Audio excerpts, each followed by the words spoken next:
Pertama, marilah kita panjatkan puji syukur kehadirat Allah Subhanahu wa Ta'ala. Pada siang hari ini kita diberikan kesempatan untuk dapat mengikuti kegiatan penyebaran pemahaman dan penerapan pengalaman budaya positif dalam keadaan sehat walafiat. Salawat serta salam senantiasa kita sanjung agungkan kepada junjungan kita Nabi besar Muhammad SAW yang kita nanti-nantikan syafaatnya di yaumul akhir kelak. Amin Allahumma amin. Bapak Ibu, izinkan saya membacakan susunan acara pada siang hari ini.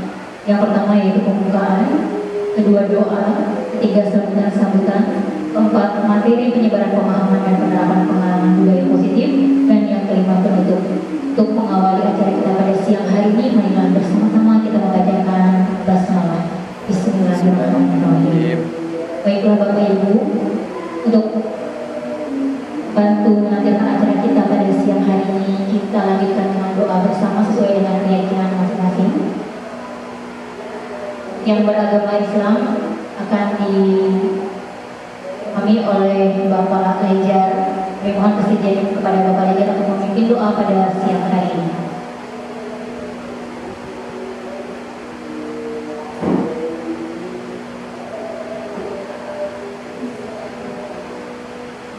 Assalamualaikum warahmatullahi wabarakatuh.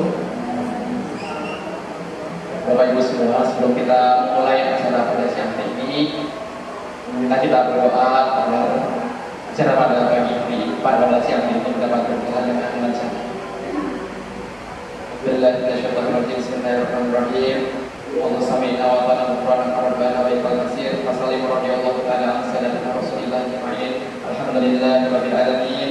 Hamdan syakirin, hamdan na'imin, hamdan yu'afi ni'amah rabbi wa najidah. Ya Rabbana lakal hamdu kama yanbaghi li jalali wajhika al-karim wa 'azimi sultanik. Allahumma shalli ala sayyidina Muhammad wa ala ali sayyidina Muhammad. Allahumma inna nas'aluka fi wa ni'matan fil jasad wa jalal fil ilmi wa barakatan fil rizqi wa tawbatan qabla al-maut wa maghfiratan ba'da al-maut. Allahumma hamil alaina fi syafa'atil maut wa najatan minan nar wa 'afwa inda hisab. Rabbana la tuzigh qulubana ba'da idh hadaytana wa hab lana min ladunka rahmatan innaka antal wahhab. Allahumma ighfir li wa li walidayya warhamhuma kama rabbayani shaghira. Rabbana atina fid dunya hasanah wa fil akhirati hasanah wa qina adzabannar. Subhanaka rabbil izzati amma yasifun wa salamun ala mursalin walhamdulillahi rabbil alamin. Assalamualaikum warahmatullahi wabarakatuh. Waalaikumsalam warahmatullahi wabarakatuh. Mengucapkan terima kasih kepada Bapak Lejar yang telah memimpin doa kita pada siang hari ini. Semoga doa kita bersama diterima oleh Allah Subhanahu wa Ta'ala. Amin. Bapak Ibu, acara selanjutnya yaitu sambutan yang pertama, sambutan dari Kepala SMA Negeri 1 Ambon Selatan, Bapak Adi Widodo SPMTI atau yang mewakili. Pada siang hari ini diwakili oleh Wakil Kepala Sekolah Bidang HKI atau Humas kepada Ibu Tuti Ismayati. Kami persilakan.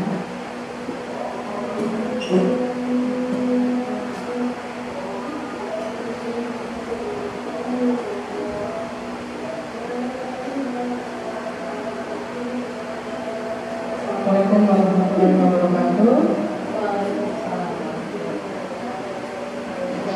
Saya hormati Bapak Guru, saya hormati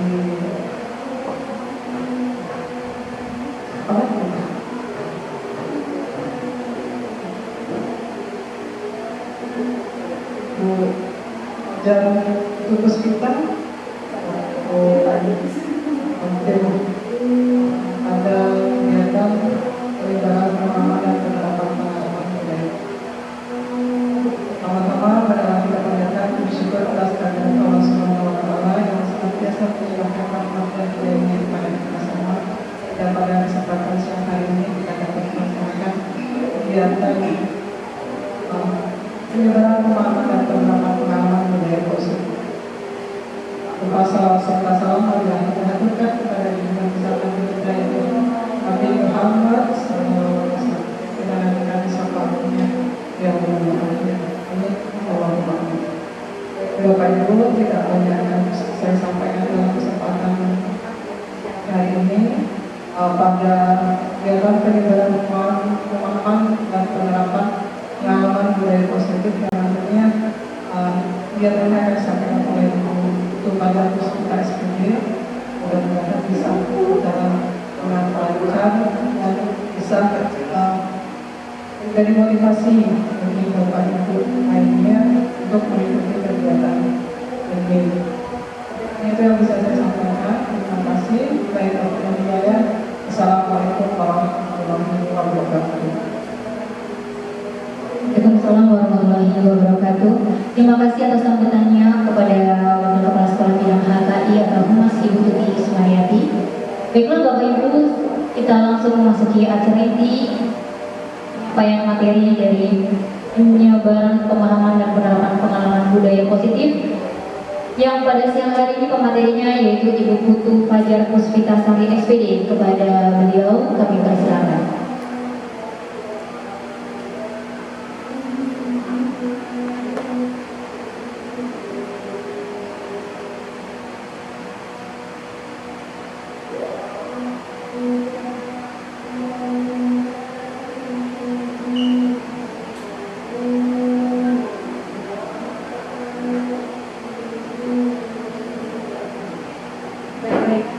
Assalamualaikum warahmatullahi wabarakatuh. Selamat siang Bapak Ibu semuanya. Terima kasih sudah hadir pada kegiatan siang ini, di mana saya sebagai salah satu calon guru penggerak angkatan 11 akan memaparkan penyebaran pemahaman dan penerapan pengalaman budaya positif, di mana pada materi ini berada pada 41.4. Yang saya hormati Pak Kepala Sekolah SMK 1 Agus Selatan yang saat ini diwakili Wakil Kepala SMK Agus Selatan bidang Humas Ibu Tuti Ismaryati. Yang saya hormati Bapak Ibu guru, terutama di sini memang dalam undangan adalah guru BK dengan wali kelas. Terima kasih sudah hadir pada kegiatan ini. Ya, Bapak Ibu semuanya, mungkin materi ini sudah beberapa kali disampaikan. Ada teman-teman kita sebelumnya di angkatan ada angkatan 7, 9, 10 gitu ya, dan sekarang di angkatan 11 pun kami memang diberikan tugas untuk bisa memberikan materi ini kepada teman-teman semua, teman-teman guru di sini, bahwasannya budaya positif itu bisa diterapkan di sekolah mulai sekarang ya. Dalam pengertiannya bukan sesuatu kegiatan ataupun tentang kebudayaan, tetapi adalah bagaimana sikap kita sebagai guru yang nantinya akan menghadapi polemik-polemik atau permasalahan dengan siswa. Kita bisa menerapkan beberapa model gitu ya. Di sini nanti ada sedikit institusi untuk bisa menyelesaikan permasalahan siswa kita, baik di pembelajaran maupun mungkin dari etika tingkah laku. Baik, selanjutnya Bu Ayu. Ya, ini adalah konsep inti dari budaya positif, di mana adanya perubahan paradigma pembelajaran nantinya akan diterapkannya disiplin positif, disiplin yang lebih baik maksudnya. Lalu ada nilai-nilai kebajikan, nilai-nilai kebajikan kita yang akan kita tularkan kepada siswa. Lalu ada kebutuhan dasar manusia, motivasi perilaku manusia. Yang paling penting di sini nanti akan saya sampaikan juga tentang adalah posisi kontrol kita sebagai guru. Yang berikutnya ada keyakinan kelas dan segitiga restitusi. Baik, sebelum saya lanjut materinya, Bapak Ibu nih yang wali kelas, saya mau tanya, apakah sudah membuat keyakinan kelas di kelasnya? Sudah, alhamdulillah. Kira-kira ada yang belum? Betul, mungkin karena kelasnya kelas 12 ya, lagi PKL, baik, tidak apa-apa. Baik, ternyata nanti dari keyakinan kelas ini bukan soal tentang peraturan kelas, tetapi adalah hal-hal yang perlu kita yakini kepada siswa tentang peraturannya, maksudnya tentang apa yang harus disepakati bersama, komitmen dari siswa kita yang nantinya bisa kita terapkan di kelas biar kelas itu menjadi lebih kondusif, pembelajaran lebih menyenangkan gitu ya. Baik Bu Ayu. Ya. Seperti kita ketahui bahwasanya kurikulum kita adalah kurikulum merdeka, di mana keinginannya adalah menjadikan siswa sebagai profil pelajar Pancasila. Nah, ini pembelajaran dengan paradigma baru merupakan pembelajaran yang dirancang berdasarkan prinsip pembelajaran berdiferensiasi. Nah, ini nanti ada materinya lagi tentang diferensiasi. Sehingga para peserta didik belajar sesuai teori psikologi modern untuk mewujudkan profil pelajar Pancasila. Bu Ida masih ingat berapa profil pelajar Pancasila? Bu Ida, ada berapa dimensi? 5 atau berapa Ibu? 6. Oke, ini sebenarnya dari depan Bu. Yang pertama adalah beriman, bertakwa kepada Tuhan Yang Maha Esa dan akhlak mulia, itu yang pertama. Lalu berbinekaan global, mandiri, bergotong royong, dan benaran kritis dan kreatif.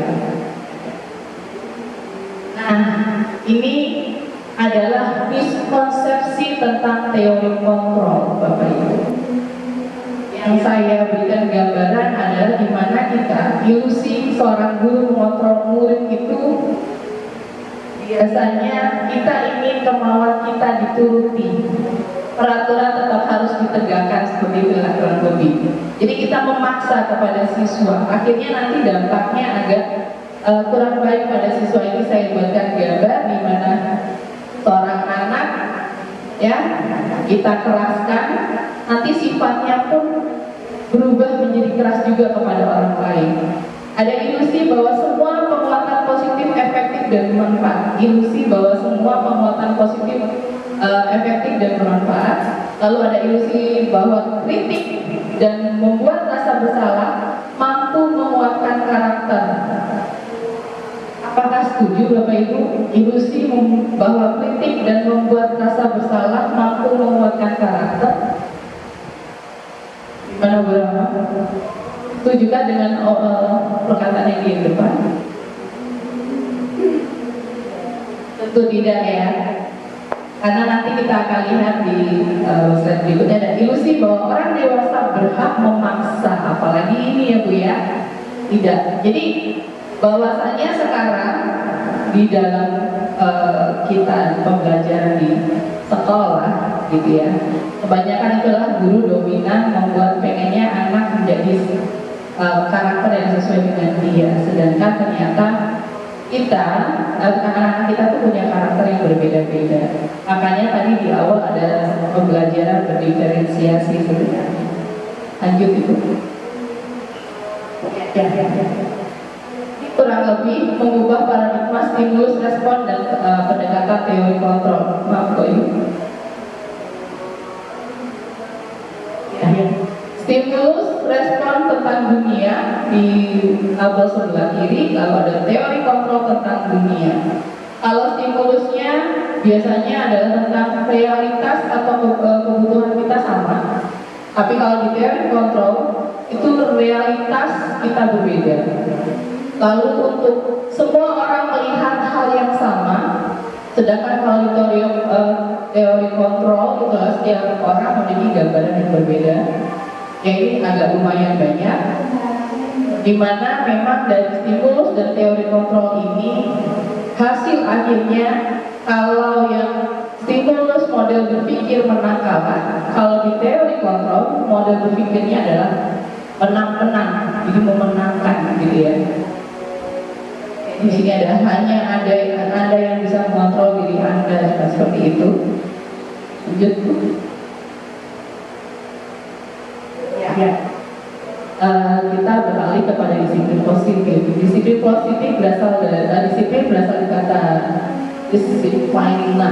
Benar nggak Ibu? Bahasanya ini bukan bahasa Inggris ya. Yang artinya adalah belajar. Disiplin mengacu pada disiplin diri yang memiliki tanggung jawab terhadap apa yang akan dilakukan berdasarkan nilai yang diyakini. Disiplin positif merupakan salah satu cara penerapan disiplin yang bertujuan untuk menumbuhkan kesadaran serta memberdaya diri tanpa imbalan penghargaan, ancaman atau hukuman. Jadi Bapak Ibu, selama ini kan kita kalau belajar di sekolah, siapa yang bisa jawab pertanyaan ibu kasih pulpen? Ya kan? Kadang-kadang seperti itu misalkan. Atau yang tidak bisa menjawab nanti disuruh membersihkan kelas. Tidak Bu, masih ada yang seperti itu kan? Jadi sebenarnya nanti disiplin ini menumbuhkan kesadaran bagi anak tanpa harus diiming-imingi akan ataupun ditakut-takuti dengan yang namanya ancaman. Sebagai pendidik, tujuan kita adalah menciptakan peserta didik yang memiliki disiplin diri, sehingga mereka berperilaku mengacu pada nilai-nilai kebajikan, nilai-nilai kebajikan universal, dan memiliki motivasi instinktif dalam merubah perilaku ke arah yang lebih baik. Jadi kita mencoba nanti bahwasanya siswa itu bisa merubah dirinya bukan karena adanya hukuman ataupun reward, tapi atas kesadaran mereka sendiri.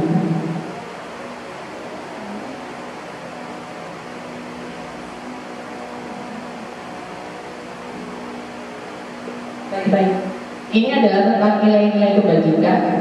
Nilai-nilai kebajikan itu apa sih? Nilai yang disepakati bersama, lepas dari suku, bangsa, agama, bahasa maupun latar belakang. Jadi adalah nilai-nilai kebajikan secara universal, itu yang dikatakan tadi. Contoh nilai kebajikan institusi atau organisasi seperti profil pelajar Pancasila, beriman dan bertakwa kepada Tuhan Yang Maha Esa, yaitu banyak ya, sampai bernalar kritis, itu adalah dimensi-dimensi dari profil pelajar Pancasila. Lalu ada lagi dengan Ibo Primary Years Program, PYP biasanya disingkat. Kalau nilai kebajikannya lebih kepada toleransi, rasa hormat, integritas, mandiri, menghargai, antusias, empati, keingintahuan, kreativitas, kerjasama, percaya diri, dan komitmen. Itu yang diminta oleh Ibu. PYP. Kalau keterampilan hidup atau life skill itu dapat dipercaya, lurus hati, pendengaran yang aktif, tidak merendahkan orang lain, dan memberikan yang terbaik dari diri.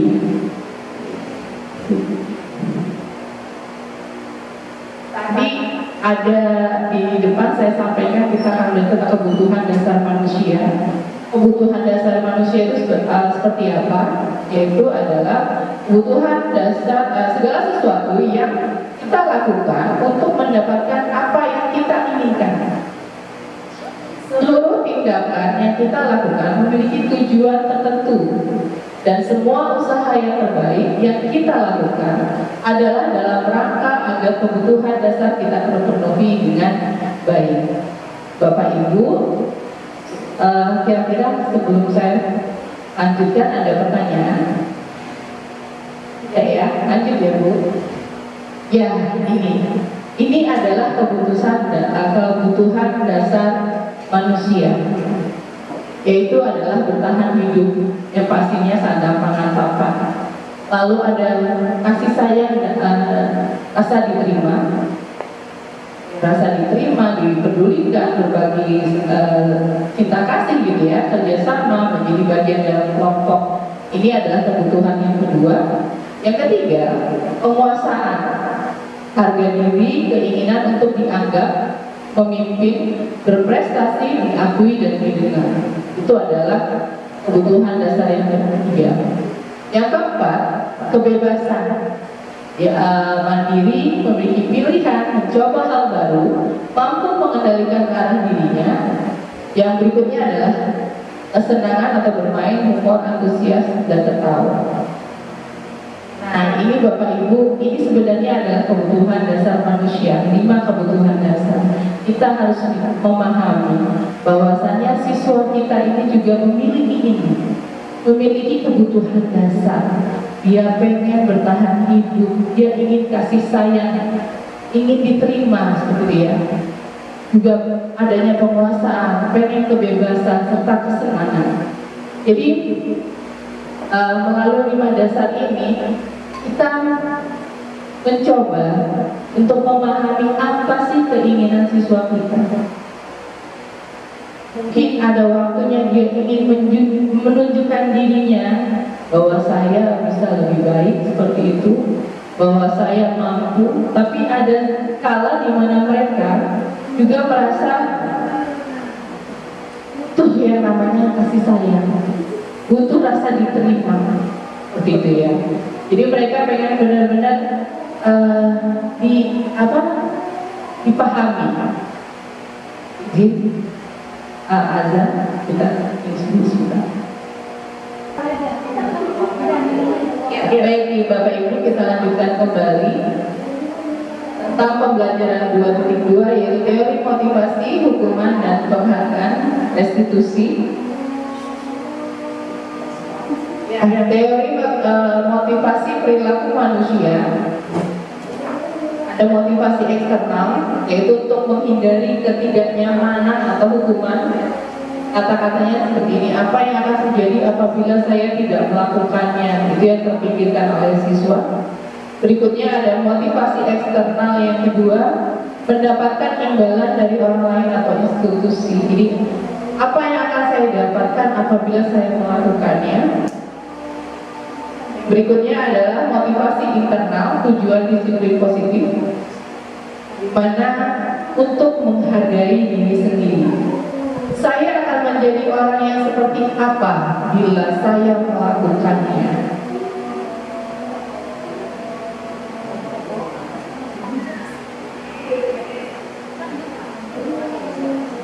Ya. Jadi di sini adalah teori motivasi yang perlu Bapak Ibu ketahui tentang motivasi eksternal dan internal. Dimana kalau motivasi eksternal itu dikarenakan adanya hukuman dan imbalan yang tadi saya katakan, demikian. Tetapi yang kita harapkan sebenarnya adalah di dalam disiplin positif itu munculnya motivasi internal dari dalam diri. Jadi misalkan kalau kita jadi guru, saya terlambat, itu bukan berpikir kalau saya terlambat saya akan dipotong gaji, misalkan begitu ya. Tetapi dalam pemikiran kita sebagai guru untuk jangan terlambat adalah bagaimana bahwa saya adalah seorang guru yang harus menjadi contoh panutan bagi siswa, sehingga itu kesadaran dari diri sendiri. Saya seorang guru, saya harus memberikan contoh, jadinya kita datang lebih pagi seperti itu. Begitupun juga dengan siswa sebenarnya. Hari ini sedikit ada merdeka menurut Ki Hajar Dewantara. Merdeka itu artinya tidak hanya terlepas dari perintah, akan tetapi juga cakap buat memerintah diri sendiri. Ini yang sebenarnya agak sulit. Kalau kita biasanya, kalau anak-anak kan ada masanya ya, dimana anak-anak taunya dari perintah orang tua, ya kan? Tetapi sebenarnya yang paling bagus adalah kesadaran dirinya sendiri untuk bisa melakukan sesuatu ke arah yang lebih baik. Ya. Dihukum oleh penghargaan, bahwa penghargaan berlaku sama dengan hukuman dalam arti meminta atau membujuk seseorang merupakan sesuatu untuk memenuhi tujuan tertentu dari orang yang meminta. Itu adalah bahwa penghargaan berlaku ya. Dorongan eksternal dan akan ada faktor ketergantungan jika dilakukan. Beberapa dampak dari pemberian penghargaan. Nah, ini ada pengaruh jangka pendek, ada pengaruh jangka panjang, penghargaan hukuman, lalu ada penghargaan mengurangi ketepatan gitu ya. Lalu menghargai tidak samaan, kalau tidak salah. Oke. Lanjut. Dihukum oleh penghargaan adalah penghargaan menurunkan kualitas, penghargaan mematikan kreativitas, dan penghargaan mengurangi motivasi intrinsik atau motivasi dalam diri. Gitu. Nah, ini bentuk program kebajikan atau apresiasi. Dalam memberikan apresiasi perlu diingat beberapa hal. Beri pengakuan secara khusus, pengakuan secara pribadi, dan beri pengakuan kepada semua murid bergantian, tidak memihak, begitu ya. Beri pengakuan secara konsisten, lalu berkesinambungan, fokus juga pada prosesnya. Contoh-contoh pengakuan atau apresiasi kebajikan, pembukanya. Ini kata-kata ya Bapak Ibu. Kemarin saya perhatikan, ini kata-kata yang pertama kali yang biasanya kita ini itu pembuka.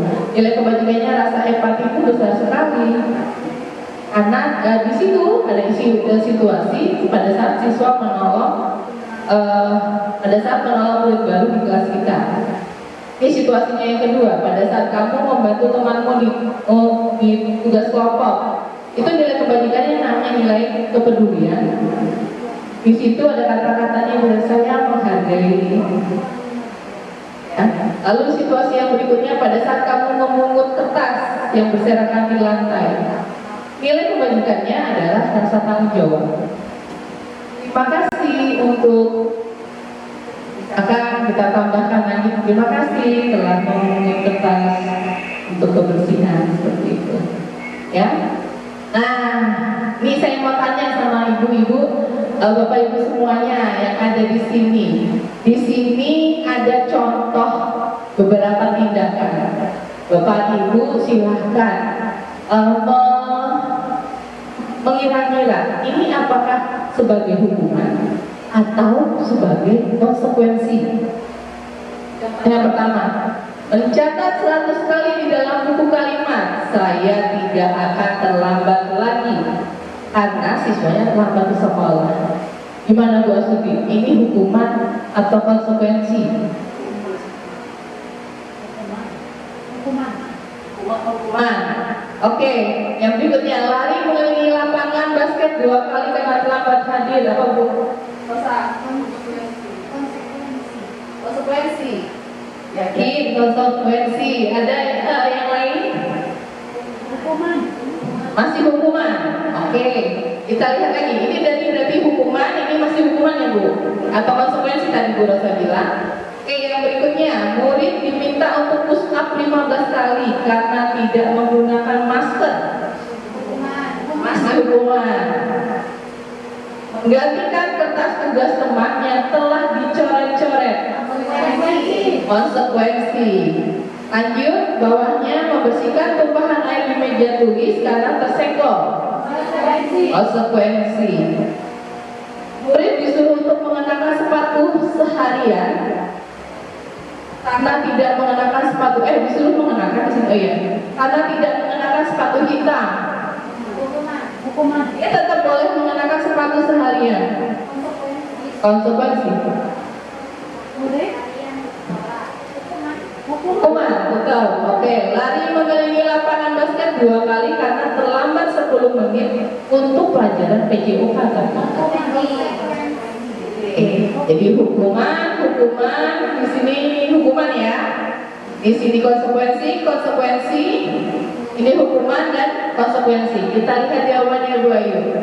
Slide berikutnya. Apakah ada yang berbeda? Nah, jadi tadi seperti Bu Rosa, mengelilingi lapangan karena terlambat itu termasuk hukuman. Tetapi pada saat itu diterapkan pada mapel PJOK, dia menjadi sebuah konsekuensi. Karena lari masih menjadi salah satu faktor ya di dalam pembelajaran. Sedangkan kalau untuk terlambat itu lebih kepada hukuman. Nah, sebenarnya dari tindakan seperti ini, Bapak Ibu, kita juga memandang bahwa ternyata saya yakin Bapak Ibu yang ada di sini merasakan, ternyata beberapa tindakan kita ini ada yang salah ya. Bagaimana dampaknya?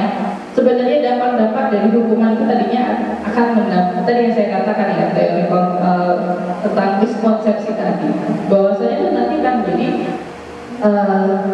berubah karakter anak itu pasti sulit, karena bukan dari dalam dirinya, karena berdasarkan hukuman dan penghargaan. Tetapi kalau misalkan itu kita lihat di sini ada beberapa contoh hukuman menurut kita mungkin, tetapi itu sebenarnya ada suatu konsekuensi.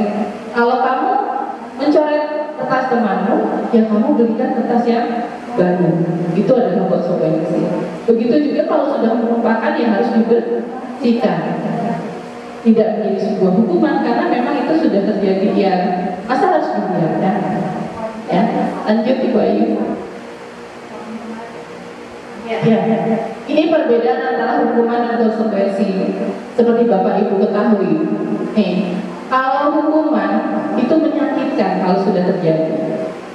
Konsekuensi sesuatu yang harus terjadi, kayak tadi air tumpah, yang harus dibersihkan, nggak mungkin dibiarkan. Membuat sakit fisik jangka waktu yang lama, ya. Mungkin kita tanpa kita sadari disuruh anak lari, anaknya ternyata lemah dari segi fisiknya. Jadi ya belajar pun nanti dia sakit-sakitan terus. Kalau konsekuensi, anak merasa tidak nyaman. Jadi kalau dilakukan terus, misalkan kayak tadi, kalau saya nyoret, saya ganti buku, kalau saya nyoret lagi ganti buku lagi dong. Banyak dong yang harus dikeluarkan. Lalu paksaan, itu munculnya karena paksaan. Kalau tetap hukuman, anak benci kedisiplinan. Tetapi kalau konsekuensi, anak menghargai disiplin. Lalu untuk yang berikutnya, mendorong anak menyakiti diri sendiri untuk hukuman. Kalau konsekuensi, mendorong anak agar mudah menyesuaikan diri. Konsep diri yang buruk untuk hukuman, konsekuensi adalah konsep diri yang baik. Anak belajar untuk menyembunyikan kesalahan.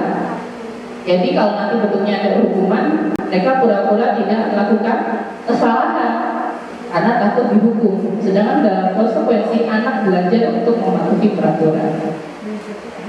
Hukuman menimbulkan rasa marah, bersalah, dipermalukan, merasa tidak dihargai. Tetapi konsekuensi, kehilangan hak, dibuat tidak nyaman, diasingkan untuk sementara waktu. Jadi mereka akan sadar dengan sendirinya. Ya, ini konsep yang terakhir tentang restitusi. Sebenarnya saya pribadi mengetahui restitusi ini baru ada saat saya melangkah ke modul 1.4. Begitu juga dengan budaya positif.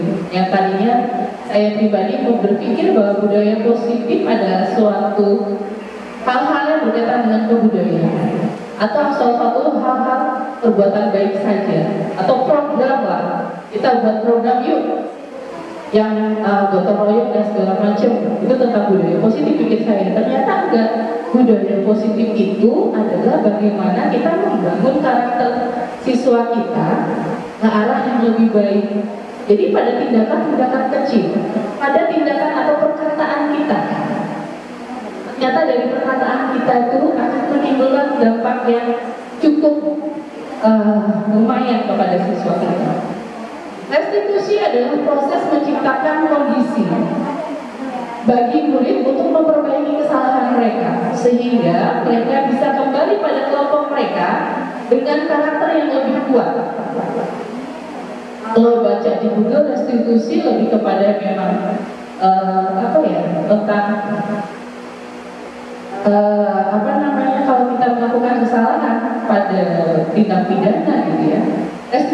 Restitusi juga merupakan proses kolaboratif yang mengajarkan murid untuk mencari solusi dari masalah mereka dan membantu murid berpikir tentang orang seperti apa yang mereka inginkan menjadi tujuan mulia dan bagaimana mereka memperlakukan orang lain.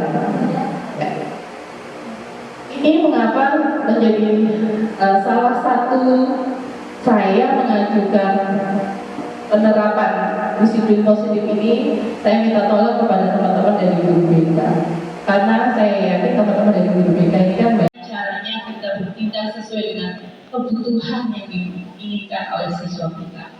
Restitusi diri adalah cara yang paling baik. Maksudnya, Di sini kan restitusi garis miring diri. Restitusi mengembalikan murid yang berbuat salah pada kelompoknya. Jadi kesalahan siswa itu bukan semata-mata harus dihindarkan, bukan semata-mata siswanya kita harus keluarkan seperti itu. Nah, ini adalah tadi yang saya minta tentang, saya tanyakan tentang keyakinan kelas. Sudahkah Bapak Ibu wali kelas membuat keyakinan kelas?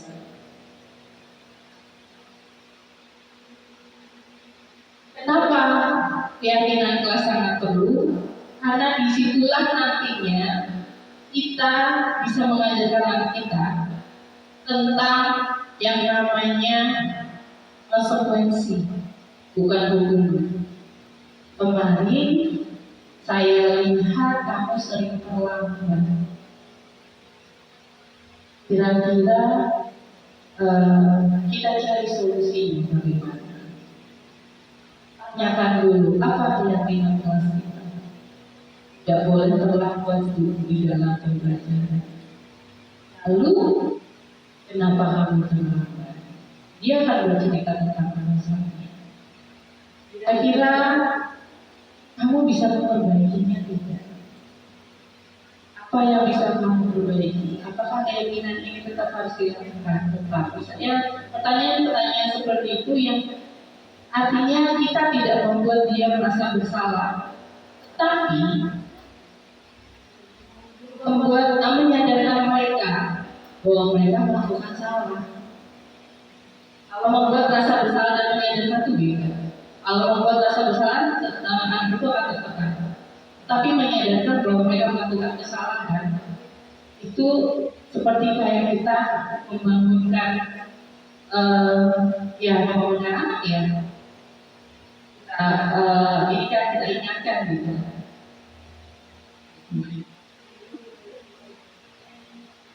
Mengapa kita bikin peraturan harus menggunakan helm? Ini itu salah satu beberapa ini ya. Mengapa tidak peraturan saja? Mengapa harus keyakinan kelas? Nah, ini ada tabel. Tadi kan tabelnya tentang hukuman dan konsekuensi. Sekarang kita akan beralih pada yang manakah peraturan, manakah keyakinan kelas. Sebentar. Maaf. Kepada peraturan dan keyakinan kelas, di mana saya minta tolong kepada Bapak Ibu untuk coba melihat peraturan kelas.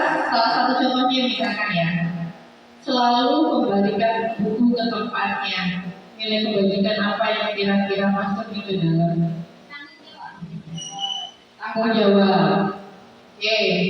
Kalau dilarang mengganggu orang lain, tadi kita ada tanggung jawab, lalu ada penguasaan kedisiplinan gitu ya. Dilarang mengganggu orang lain, maksudnya sebagai apa? Menghargai. Nah, itu bisa. Hadir sekolah 15 menit sebelum pembelajaran dimulai. Kedisiplinan. Dilarang melakukan kekerasan. Kalau kekerasan lebih kepada apa dulu? Dipilih lebih ke kesehatan, keselamatan, bisa ya? Iya. Dilarang menggunakan narkoba. Kesehatan ya, untuk kesehatannya sendiri. Bergantian atau menunggu giliran. Disiplin, kebudayaan. Apa? Budaya mantri. Menggunakan masker. Kesehatan. Jangan berlari di kelas atau koridor. Keselamatan, kita cek ya. Oke, ternyata benar nih. Yang pertama tanggung jawab, yang kedua adalah menghormati orang lain, kelas dulu Bapak Ibu. Nah, yang kedua juga tentang menghormati, kan bukan kedisiplinan, tapi menghormati orang lain yang berkomitmen. Kekerasan itu keselamatan dan menghormati orang lain. Sekarang, ya benar dari kesehatan, ya bergantian menghormati orang lain dan bersahabat ternyata. Ya, oke, hampir semuanya betul, kita applause dulu buat semuanya. Berikutnya adalah kebutuhan dasar manusia dan dunia yang berkualitas.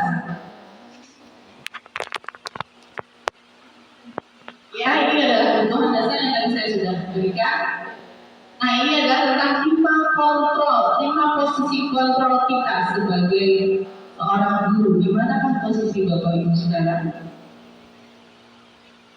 Ya, kita punya yang namanya 5 posisi kontrol itu adalah pembuat orang merasa bersalah, teman, pemantau, dan manajer.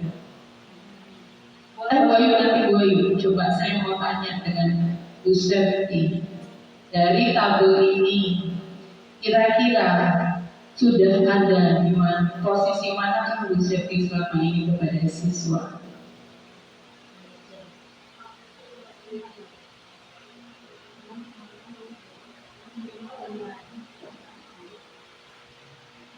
Masih di teman ya Bu. Ya, supaya saya lebih muda aja. Jadi merasa sama usianya. Dan mungkin juga sama-sama bisa menghargai ya.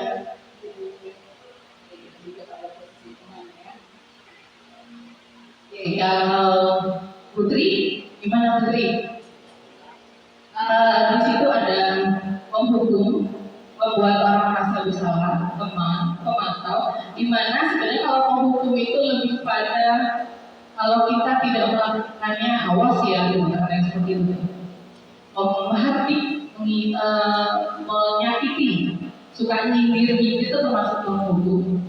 Lalu kalau pembalasan bersalah seringnya kita menceramah atau mengatakan sebenarnya ibu merasa kecewa, nah itu membuat merasa bersalah.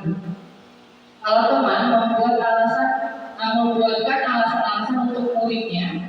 Kalau pemantau menghitung dan mengukur, menyesuaikan diri bila diawasi. Kalau manajer mengajukan pertanyaan-pertanyaan, menguatkan pribadi. Bukti ada di posisi yang mana? Kalau ada juga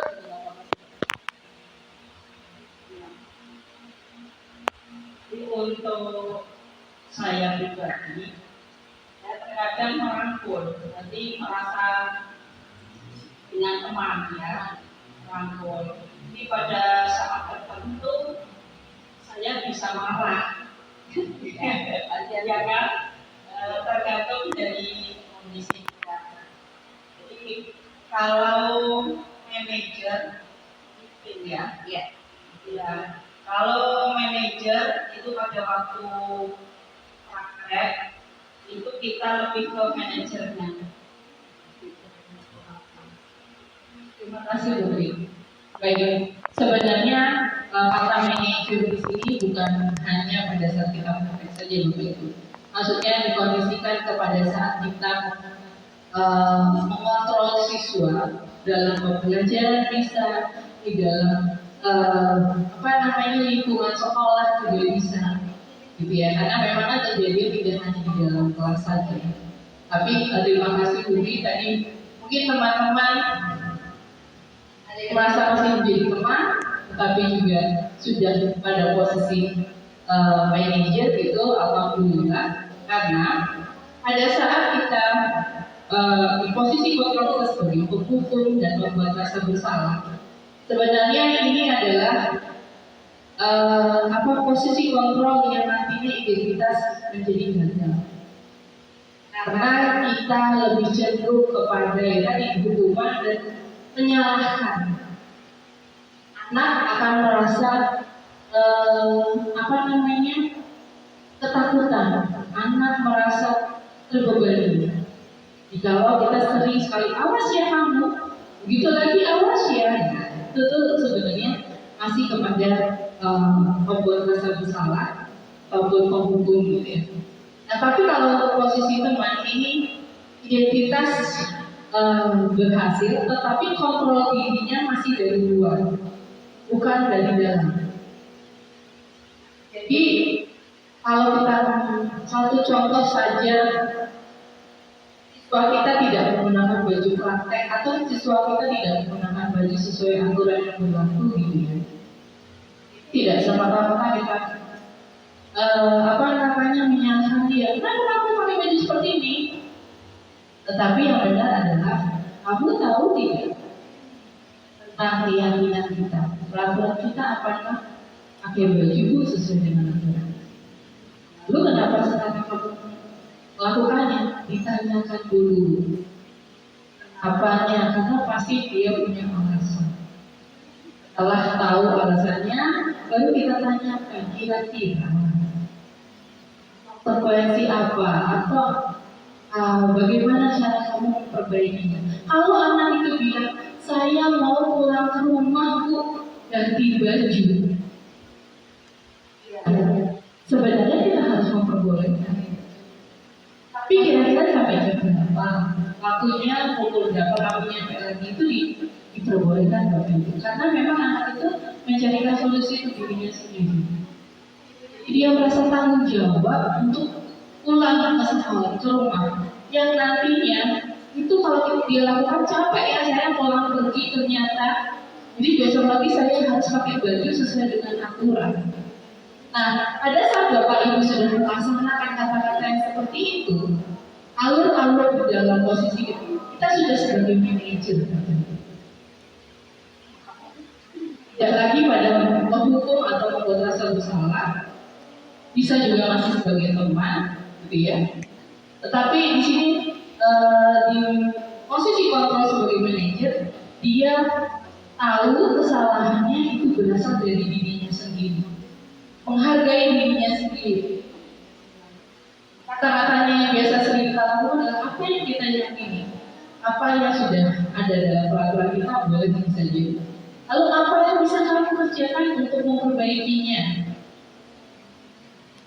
Ya, di sini tentang bagaimana kita sebagai guru mengontrol siswa biar nantinya dia menjadi karakter yang lebih kuat. Dan harapannya sebenarnya kita harus menjadi seorang manajer.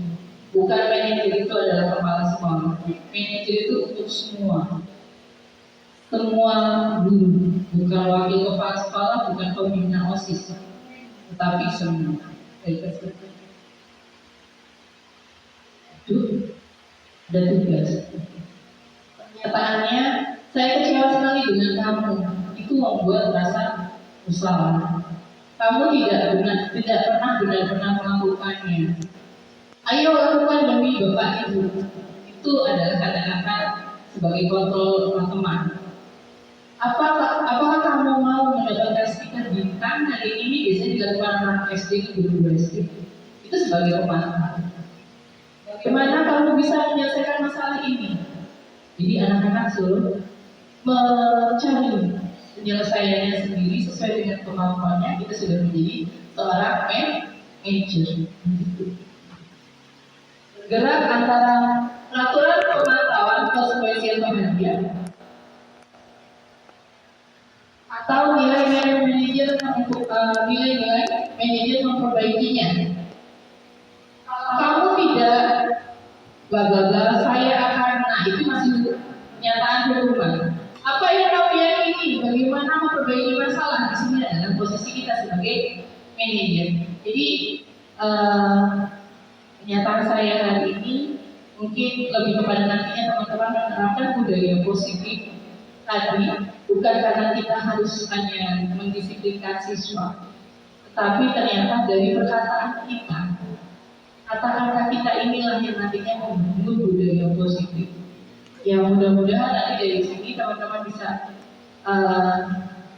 sedikit kita berlatih juga, sedikit kita belajar lagi bahwasanya ternyata pentingnya mengutarakan kata-kata itu yang tepat ya. Maksudnya kita pengen jadi manajer, kita pengen jadi teman, pengen sebagai pemantau, tetapi ternyata arahan kita selama ini kata-kata kita lebih kepada ya penghukum, pemberantasan bersalah. Saya pribadi pun ibarat kata yang mengintervensi diri saya seperti itu, padahal baiknya kita lakukan yang terbaik untuk siswa kita. Ini adalah langkah-langkah menerapkan tadi tentang posisi kontrol kita. Ya. Yang pertama ada di sini, sudah di sini. Pertama, menstabilkan identitas. Setiap orang pasti pernah melakukan kesalahan. Kamu bukan satu-satunya yang pernah melakukan kesalahan. Di saat anak punya kesalahan, kita menstabilkan identitas mereka. Kenapa kamu datang terlambat? Ya bu, saya bangun kesiangan. Kok bisa bangun kesiangan? Main HP bu, kelamaan sampai malam. Ya bu, saya salah. Disinilah kita berpikir, ya nggak apa-apa. Namanya manusia pasti berbuat salah. Kita perbaiki bersama-sama yuk. Nah, cara memperbaikinya nanti kita validasi kebutuhan. Kita tanyakan lagi, kira-kira kenapa kamu bisa seperti itu? Apa nih alasannya? Oh, ternyata teman-temannya banyak yang ngajak main game. Atau bapak ibunya ternyata tidak pernah ada di rumah. Kita nggak tahu ya alasan anak bermain game seperti apa. Atau memang dia merasa kurang diperhatikan. Nah, di sinilah kita memvalidasi kebutuhan. Oh, ternyata anak ini butuh kasih sayang. Oh, anak ini butuh kesenangan. Betul, kita perlu butuh kesenangan. Tapi kira-kira apakah ini berlebihan? Ya bu, berlebihan. Kenapa bisa berlebihan? Saya sampai terlambat bu. Jadi anak itu menyadari sendiri. Kita buatlah pertanyaan-pertanyaan yang dia gali kesalahannya. Lalu bagaimana cara kamu memperbaiki? Nah ini nilai keyakinan apa yang kita sepakati? Tidak boleh datang terlambat bu. Tidak boleh izin lebih dari 5 kali bu. Misalkan seperti itu. Ya. Itu ada ini disebut namanya segitiga revolusi. Langkah-langkah Bapak Ibu mengatasi permasalahan siswa. Baik mungkin di pembelajaran maupun dalam etika. Baik. Ya, ini sudah tadi saya katakan. Kata-kata yang untuk menstabilkan identitas, ya, berbuat salah itu manusiawi. Kita pasti bisa menyelesaikan permasalahan ini adalah menstabilkan identitas. Ajak bersama-sama ya pada anaknya untuk yuk tidak menyalahkan dirinya secara terus-menerus, tapi kita cari kenapa bangsanya maju. Validasi kebutuhan membantu murid mengenali basic kebutuhan dasar yang ingin dipenuhi. Pada dasarnya setiap manusia tujuannya adalah memenuhi basic needs. Apakah itu power, freedom, love, and biology? Bila ulangi, nanti ada guru bahasa Inggris saya dikoreksi. Power berarti kekuatan yang itu ya, benar nggak? 5 kebutuhan dasar tadi. Freedom, kebebasan, love, kasih sayang, dan rasa diterima. Fun berarti adalah kebebasan atau kesenangan. Survival itu adalah penguasaan. Oh, bertahan hidup. Nah, ya. Ini adalah 5 kebutuhan dasar. Validasi kebutuhannya, kira-kira anak ini kebutuhannya apa? Apa sih yang dia hilang dalam kehidupan itu yang hilang dari 5 ini apa? Lanjut, Bu.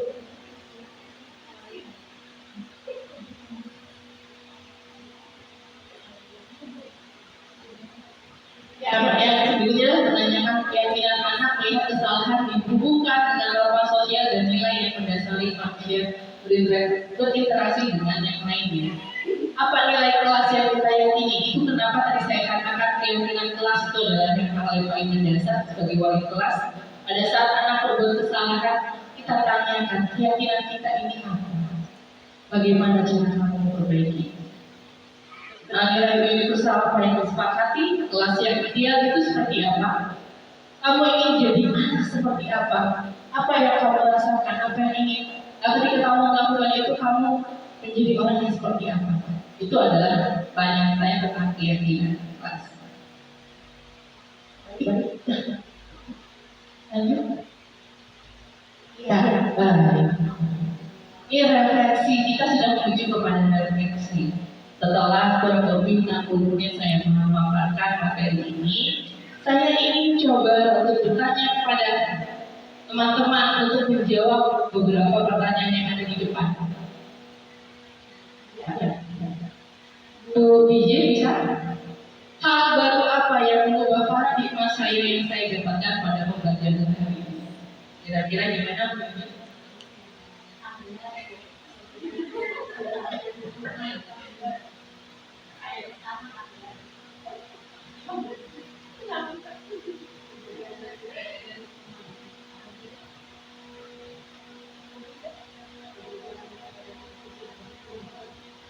Oke, untuk hal baru yang mengubah paradigma saya yang saya dapatkan yaitu perbedaan hukuman dan konsekuensi.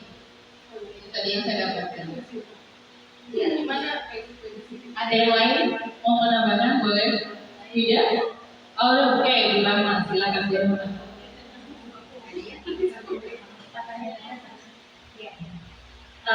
Hal baru apa yang mengubah paradigma saya yang saya dapatkan dari kegiatan hari ini yaitu tentang pre-control tadi dan apa namanya intrinsik tadi ya, motivasi intrinsik dan motivasi ekstrinsik atau eksternal ya, internal atau eksternal. Jadi pada dasarnya kontrol ada di dalam diri kita sendiri. Itu yang saya dapatkan pada kegiatan ini. Baik, terima kasih Bu Rama. Ya, pertanyaan berikutnya. Perasaan apa yang muncul selama mengikuti sesi ini, khususnya mengenai makna, disiplin, dan motivasi intrinsik? Ada yang mau menjawab, Bapak Ibu? Bagaimana? Bu Tuti, bisa? Perasaan aja, Perasaan Ibu.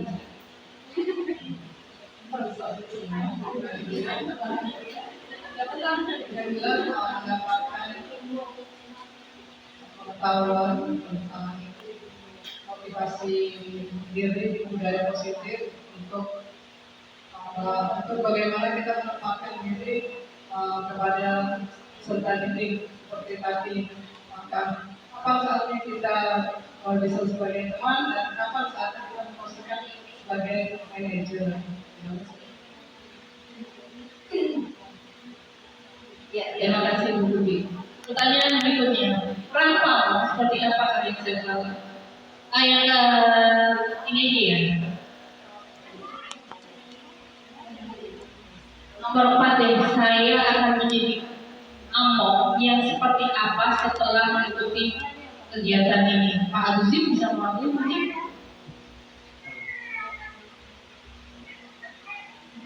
Bismillahirrahmanirrahim. Nomor 4 ya Bu ya? Oke, saya akan menjadi among yang seperti apa setelah saya mengikuti modul ini. Kalau dari saya, setelah itu memaparkan materi dari penyebaran budaya positif ini, saya jadi sadar Bu bahwasannya serta didik itu membutuhkan role model ataupun contoh dari gurunya. Dari tadi yang pertama tentang pembuatan keyakinan kelas, terus itu kita juga bisa menjadikan role model. Kita dulu gitu yang mencontohkan kepada peserta didiknya. Ini dulu dari saya, terima kasih. Terima kasih Pak Agustin. Bapak Ibu, sebelum saya tutup materi saya, kira-kira masih ada pertanyaan yang ingin ditanyakan tentang materi ini? Tuh, kira-kira jelas ya. Baik, jadi seperti tadi juga sudah saya sampaikan bahwasanya harapan kita ke depannya nantinya budaya positif ini bisa diterapkan pada hal-hal yang kecil dulu, ternyata dimulai dari perkataan kita. Pada siswa kita tuh mungkin kita perbaiki.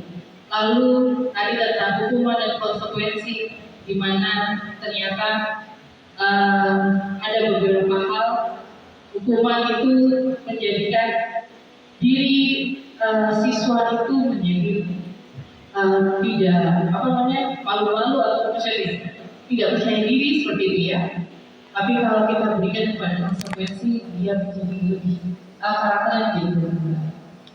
Mudah-mudahan Bapak Ibu yang ada di sini nantinya bisa menempatkan dirinya sebagai posisi kontrol tadi, ya sebagai teman, pemantau, dan bisa menjadi sebagai manajer bagi siswa-siswi maupun pelajar. Terima kasih Bapak Ibu untuk waktunya bisa hadir dalam pemaparan saya. Saya mohon maaf kurang lebihnya, misalkan ada perbuatan perkataan saya yang salah. Allah saya mohon ampun dan terima kasih sudah hadir di sini. Tadi kita pagi sedang melaksanakan semarak 17-an, siangnya datang ke sini itu sudah menjadi suatu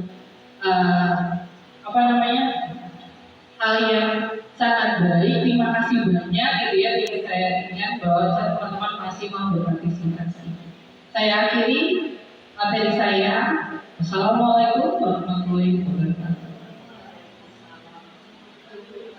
Waalaikumsalam warahmatullahi wabarakatuh. Sebelum kita mengakhiri materi pada siang hari ini tentang penyebaran pemahaman dan penerapan pengalaman budaya positif yang disampaikan oleh Ibu Panjat Puspita Sari SPD, kami mohon untuk kita bersama-sama memberikan aplaus kepada Ibu Panjat Puspita Sari atas materi yang disampaikan pada siang hari ini yang sangat bermanfaat bagi kita semua.